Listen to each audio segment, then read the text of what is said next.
Rick's List, CNN weekday afternoons, 3 Eastern. All right, I'll take you through this. You see that guy right there on the phone? See, he's talking on the phone while his friend is being arrested. And he's calling his dad, and his dad apparently is a police official, and he's trying to get advice from his dad on what to do.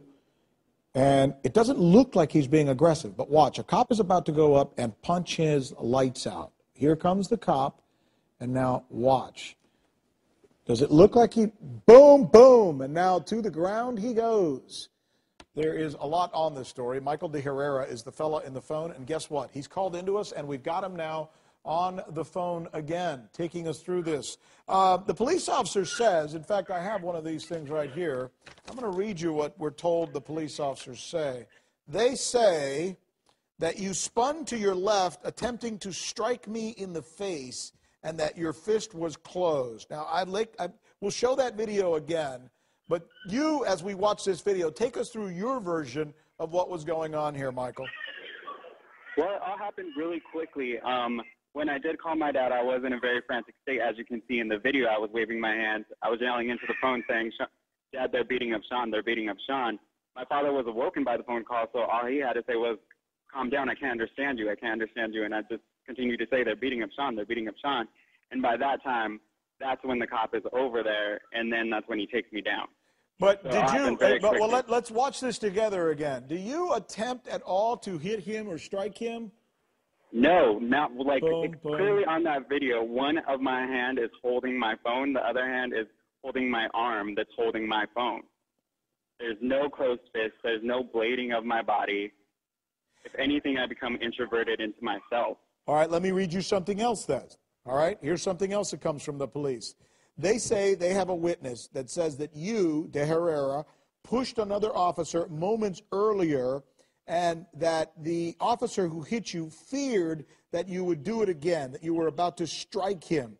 I should also share with our viewers that other witnesses dispute that you had pushed anyone at all that night. What's your story?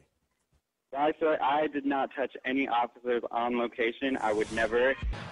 Like you said, my dad is a sheriff's deputy, has been for 22 years. I respect the law and the authority. I would never lay my hands on an officer. And if I was that sort of threat, I don't know why the police department did not have me in custody as soon as they had Sean and allowed me to be on the corner calling for help if I was such a threat to the officer.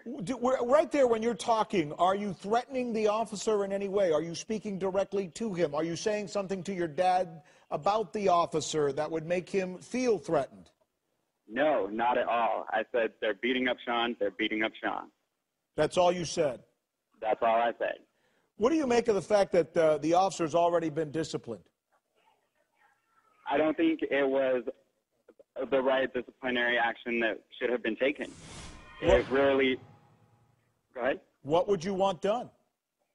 I agree with Richard Rosenthal. I think they should be fired, and if not, prosecuted for assault. I think if any one of us had done these actions and assaulted someone, we would all be in jail. Well, what is worse, the fact that he hit you or the fact that he is being suspended for 3 days without pay for submitting an inaccurate report? In other words, it seems to me his own superiors are saying he lied. Yeah, I think that is overall the worst. They're condoning and like trying to give us a linguistic backflip as to a way to get around lying. They should just blatantly put that they lied. I think they're condoning saying it was misfilled out. I think that's horrible.